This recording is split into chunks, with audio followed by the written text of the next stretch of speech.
अछूत कौन है? अछूत यह शब्द न जाने आपने कितनी बार सुना होगा। क्या है यह अछूत? इस शब्द का क्या मतलब है? आखिर कौन होते हैं अछूत? यह वह शब्द है जिसकी परिभाषा हर व्यक्ति के अनुसार अलग होती है। कोई सोचता है कि वह लोग जो छोटा काम करते हैं वह अछूत होते हैं। कोई सोचता है कि अछूत वह हैं जो छोटी जात में पैदा हुए हैं, तो कोई यह सोचता है कि यह सब बेकार की बातें हैं। यह सब लोगों द्वारा बनाया गया एक ढोंग है जिसे हम आज तक चलाते आ रहे हैं। तो आखिर अछूत है कौन? तो आइए जानते हैं भगवान बुद्ध क्या सोचते हैं इस बारे में। कौन होते हैं अछूत?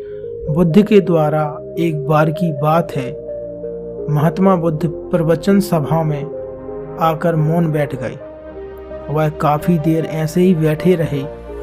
शिष्य समुदाय उनके इस मौन के कारण चिंतित हुए कि महात्मा बुद्ध को आज क्या हुआ है, वह आज मौन क्यों है, कहीं वे अस्वस्थ तो नहीं है।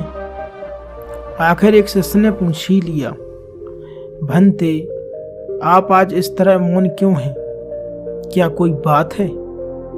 आप ठीक तो हैं? बुद्ध ने कोई जवाब नहीं दिया और ना ही बोले। तो दूसरे शिष्य ने फिर पूछा, आप स्वस्थ तो हैं?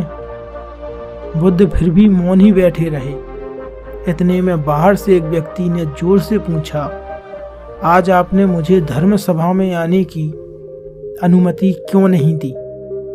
बुद्ध ने कोई उत्तर नहीं दिया और आंखें बंद कर ध्यानमग्न हो गए। वह बाहर खड़ा व्यक्ति जोर से बोला, मुझे धर्म सभा में क्यों नहीं आने दिया जा रहा है? काफी देर बीत जाने के बाद धर्म सभा में बैठे बुद्ध के शिष्यों में से एक ने उसका समर्थन करते हुए कहा, भंते आप इसे अंदर क्यों नहीं आने दे रहे? उसे धर्म सभा में आने की अनुमति प्रदान कीजिए। महात्मा बुद्ध ने आंखें खोली और बोले, नहीं, उसे अनुमति नहीं दी जा सकती क्योंकि वह अछूत है। शिष्य ने हैरानी से पूछा, अछूत? मगर क्यों? सारे शिष्य सुनकर आश्चर्य में पड़ गए कि भंते छुआछूत कब से मानने लगे। यह महात्मा बुद्ध को क्या हुआ है? महात्मा बुद्ध ने शिष्य समुदाय के मन के भावों को तोड़ते हुए कहा, हाँ, वह अछूत है क्योंकि वह आज अपनी पत्नी से लड़कर आया है। क्रोध से जीवन की शांति भंग होती है। क्रोधी व्यक्ति मानसिक हिंसा करता है। इस क्रोध के कारण ही शारीरिक हिंसा होती है।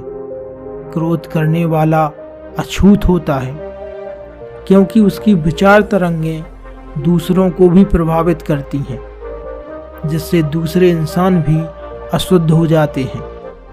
उसे आज धर्म सभा से बाहर ही रहना चाहिए। उसे वहां खड़े रहकर पश्चाताप की अग्नि में तप कर शुद्ध होना चाहिए। शिष्यगण समझ गए कि मामला क्या है और अछूत कौन है। उस व्यक्ति को भी बहुत पश्चाताप हुआ। उसने कभी भी क्रोध न करने का प्रण लिया। बुद्ध ने उसे धर्म सभा में आने की अनुमति प्रदान की। दोस्तों, हम इस कहानी से यह सीख सकते हैं कि हमें गुस्सा या क्रोध नहीं करना चाहिए, क्योंकि जब हम ऐसा करते हैं तभी गुस्सा हमारे सोचने की क्षमता को खत्म कर देता है, और जब किसी चीज पर सही तौर पर सोच नहीं पाते, जाहिर है वह गलत होना तय है। हमें इस कहानी से यही सीख मिलती है कि हमें छुआछूत व्यक्ति से नहीं, उसके विचारों और व्यवहारों से करना चाहिए, क्योंकि विचार यह वह एक कड़ी है जिससे किसी भी चीज की शुरुआत होती है। क्योंकि जब भी हम कुछ चीज करते हैं तो सबसे पहले उस चीज का विचार हमारे अंदर आता है।